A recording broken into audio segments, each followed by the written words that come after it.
Welcome to সিশন একাডেমিতে স্বাগত। আজকে আমরা নিমিষে অঙ্ক সিরিজের ক্লাস নাম্বার 273 শুরু করব আজকে ম্যাথসের উপর। তোমরা যারা কম্পিটিটিভ এক্সামে প্রিপারেশন নিচ্ছ ক্লাসটা অবশ্যই শেষ পর্যন্ত দেখো, এই টাইপেরই ম্যাথসের কোশ্চেন তোমরা পরীক্ষায় পেতে পারো। ওকে, চলো লেট স্টার্ট। ফার্স্ট কোশ্চেন কি আছে দেখে নাও। বলেছি কোনো একটি বস্তুর বিক্রয় মূল্য এত টাকা, 4% ডিসকাউন্ট দেওয়া হয়, তাহলে বস্তুটির ধার্য মূল্য কত? দেখো, বিক্রয় মূল্য মানে একটা ধার্য মূল্য ছিল, সেখানে 4% ডিসকাউন্ট দেওয়ার পরে এইটা আসছে, তাহলে আমাদের ধার্য মূল্য বের করতে হবে, মানে ব্যাকওয়ার্ডে যেতে হবে। ঠিক আছে, যখনই ব্যাকওয়ার্ডে যেতে হবে মনে রাখবে 100টা উপরে। তাহলে ধার্য মূল্য কত হবে? 1920 ইন্টু 100 বাই 4% যেহেতু ডিসকাউন্ট, তাহলে নিচে হবে 96। দেখো 96 ইন্টু 2 করলে গিয়ে 192, তাহলে তোমার ধার্য মূল্য বা মার্কড প্রাইস যেটা 2000, মানে অপশান বি হবে অ্যান্সার। ওকে, এরপরে আসি কোশ্চেন নাম্বার 2। কি বলেছে দেখো, বলেছে দুটি সংখ্যার অনুপাত 3:4, তাদের লসাগু 84, সংখ্যা দুটির মধ্যে ছোটটি নির্ণয় করো। ঠিক আছে, আচ্ছা দেখো একটা সংখ্যা আমরা সংখ্যা দুটো এরকম ধরে নিতে পারি, একটা গিয়ে 3x আর একটা গিয়ে তোমার 4x, তাহলে এদের এলসিএম গিয়ে তোমার 12x। তাহলে 12x এর ভ্যালু দেওয়া আছে কত? 84। এখান থেকে তুমি আবার x এর ভ্যালু বের করো না, জাস্ট ডিরেক্ট একবারে ছোট সংখ্যা মানে কি 3x, তাহলে একবারে 3x এর ভ্যালু কত হবে সেটা বের করে নাও। 12 ইন্টু কত করলে 84 হয়? 12 ইন্টু 7, তাহলে 3 ইন্টু 7 করে দাও, 3 7 21, তাহলে ছোট সংখ্যাটা 21, মানে অপশান সি হবে অ্যান্সার। ওকে, এরপরে আসছি কোশ্চেন নাম্বার 3। কি বলেছে দেখো, বলেছে একটি স্থান থেকে 11 মিনিট 45 সেকেন্ড পর পর বন্দুক চালানোয় ট্রেনে করে ওই স্থানের দিকে যাওয়ার সময় এক ব্যক্তি প্রথম শব্দ শোনার 11 মিনিট পর দ্বিতীয় শব্দ শুনতে পেল।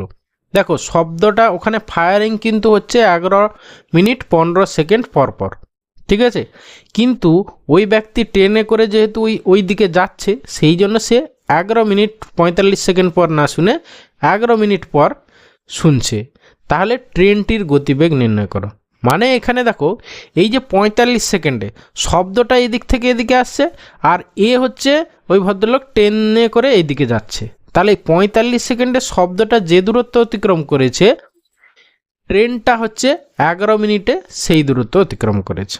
ঠিক আছে, তাহলে কি ট্রেনের স্পিড আমরা ধরে নিলাম, এখানে দেখো কিলোমিটার পার আওয়ারে আছে, তাহলে একবারে আমরা কিলোমিটার পার আওয়ারে এক্স কিলোমিটার পার আওয়ার ধরে নিলাম। তাহলে 11 মিনিটে কতটা যাচ্ছে, তাহলে এইটা ইন্টু প্রথমে গিয়ে মিটার পার সেকেন্ডে কনভার্ট করে নাও। ঠিক আছে, তাহলে গিয়ে 18 বাই 5/18 করে নাও। হ্যাঁ, কিলোমিটার পার আওয়ার থেকে মিটার পার সেকেন্ড, মানে 5/18 করে নিলাম এত, ইন্টু গিয়ে কত মিনিট না 11 মিনিট।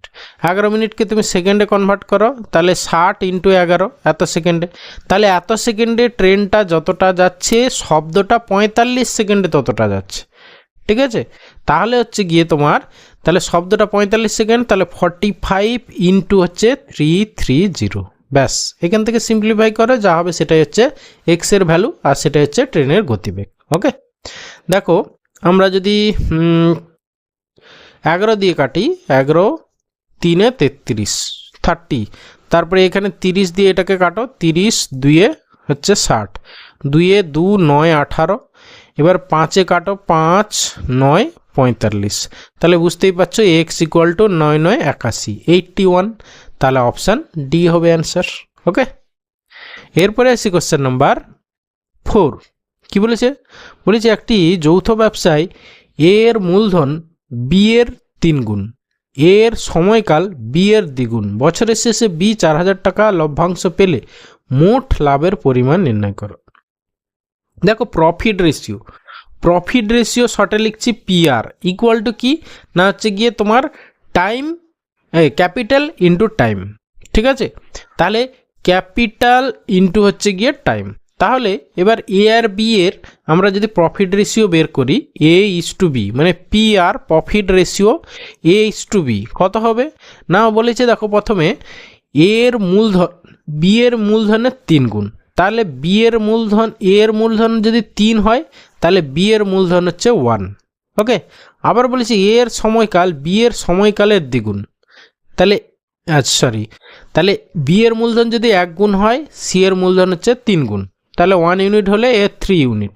এবারে আসি টাইম, বলেছে এর সময়কাল বি এর দ্বিগুণ, তাহলে বি এর হচ্ছে গিয়ে 1 ইউনিট টাইম ছিল, তাহলে এর সময়কাল হচ্ছে গিয়ে দ্বিগুণ মানে হচ্ছে গিয়ে 2।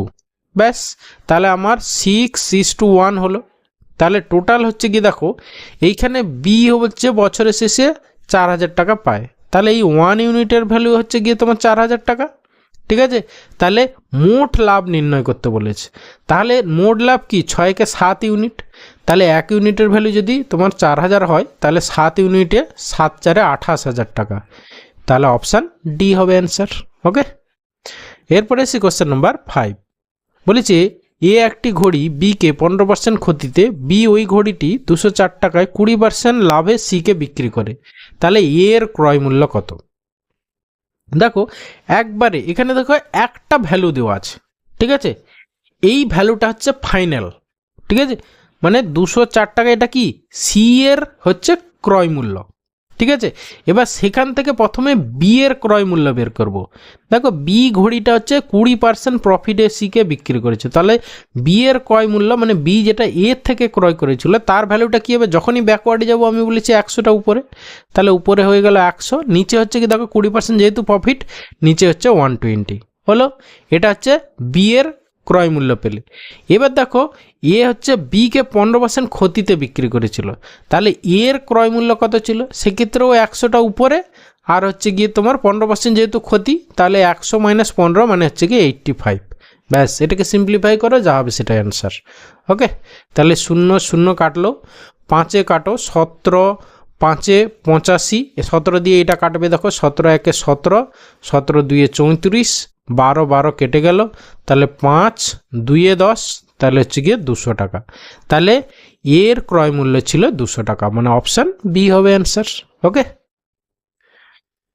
এরপর আসি কোশ্চেন নাম্বার 6, কি বলেছে দেখো, বলেছে রোহিত একটি বেল্টে 45% ছাড় দেওয়ার পর 21% লাভ করতে চায়, তাকে পণ্যের মূল্য ক্রয় মূল্যের উপর কত শতাংশ বেশি চিহ্নিত করতে হবে, মানে কি কোনো জিনিসের প্রথমে দাম হচ্ছে X% ইনক্রিজ করা হচ্ছে, ঠিক আছে, তারপরে সেখানে হচ্ছে গিয়ে Y% হচ্ছে গিয়ে ডিক্রিজ করা হচ্ছে, মানে হচ্ছে ছাড় দেওয়া হচ্ছে, মোটের উপর কত হচ্ছে সেটা হচ্ছে গিয়ে তোমার মোটের উপর হচ্ছে গিয়ে তার কি না 21% লাভ হচ্ছে, ঠিক আছে, তাহলে এইখানে তোমাকে এই এক্সের ভ্যালুটা বের করতে হবে, যেখানে Y% এই যে 45টা দেওয়া আছে, ঠিক আছে, তাহলে এইটার 45 দেওয়া আছে, শুধু এক্সের ভ্যালুটা বের করতে হবে, তাহলে মানে ফর্মুলাটা কীরকম দাঁড়াচ্ছে না x minus y minus x y by হচ্ছে গিয়ে 100, এইটার ভ্যালু হচ্ছে গিয়ে তোমার 21, তাহলে দেখো এক্সের কোন ভ্যালুটা হচ্ছে এটাখানে সাপোর্ট করবে,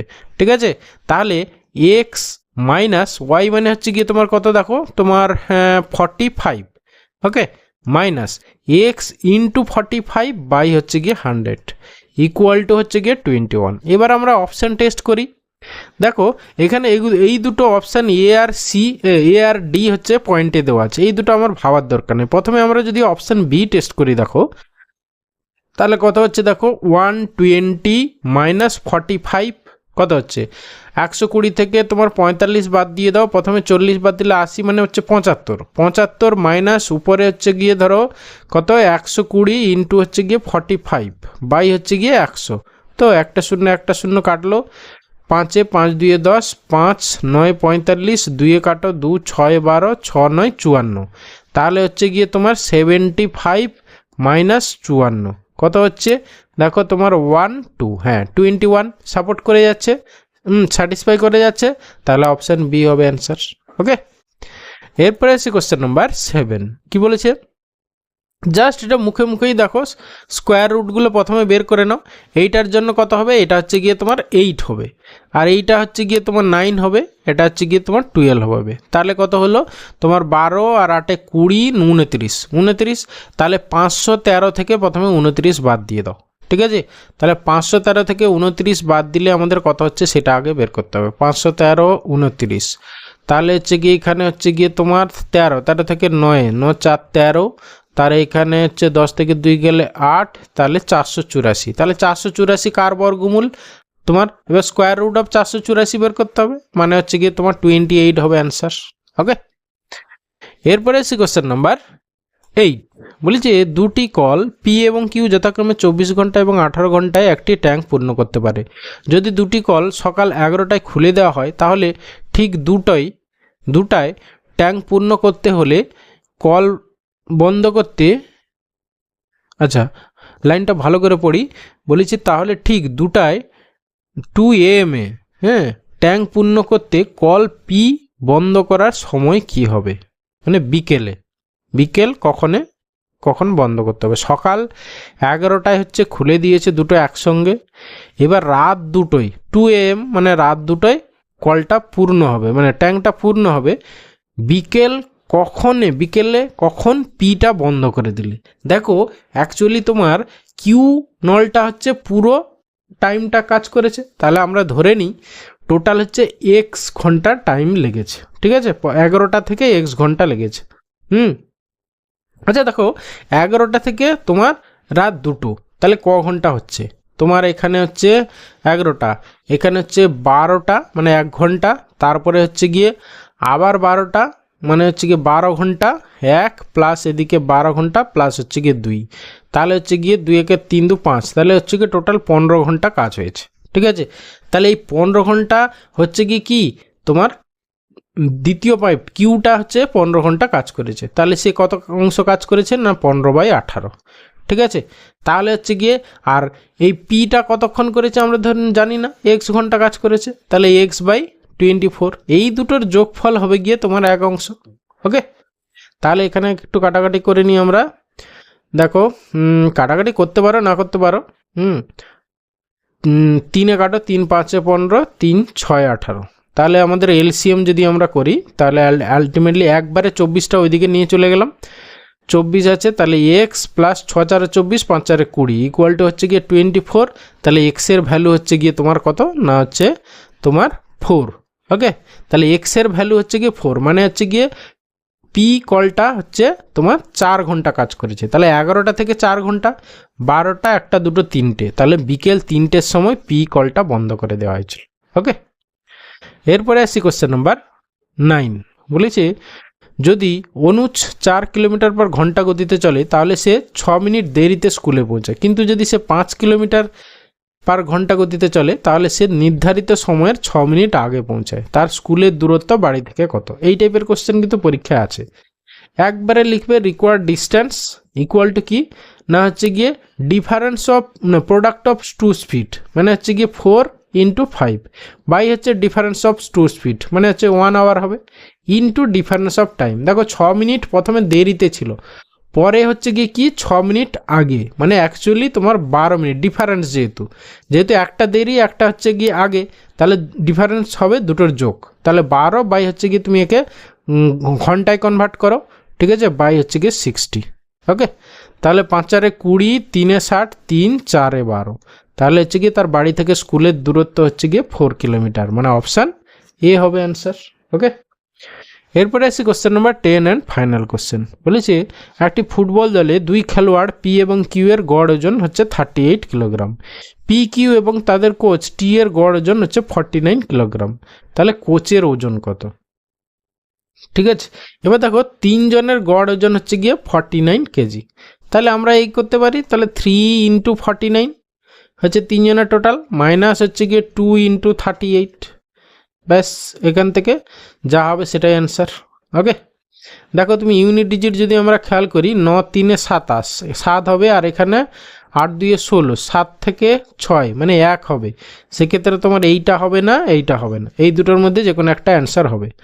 এবার হচ্ছে গিয়ে যদি আমরা ডিজিটাল সাম ইউজ করি তাহলে হচ্ছে গিয়ে এটা তোমার হচ্ছে গিয়ে 4 4 3 12, হ্যাঁ 4 3 12, 2 1 3, আর এখানে হচ্ছে গিয়ে 8 3 11, 2 2 4, মানে হচ্ছে -1, মানে হচ্ছে গিয়ে তোমার -1 মানে হচ্ছে গিয়ে তোমার 8, 7 1 8, মানে অপশান এ হবে অ্যান্সার।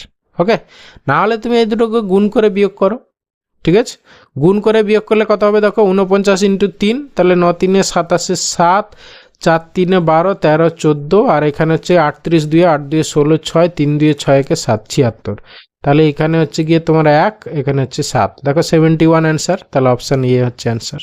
ওকে, থ্যাংক ইউ ভিডিওটা শেষ পর্যন্ত দেখার জন্য। আশা করি ভালো লাগলো, তাহলে অবশ্যই একটা লাইক করো, বন্ধুদের সঙ্গে শেয়ার করো, আর চ্যানেলে নতুন হলে অবশ্যই সাবস্ক্রাইব করো। ওকে, ভালো থাকবে, বাই।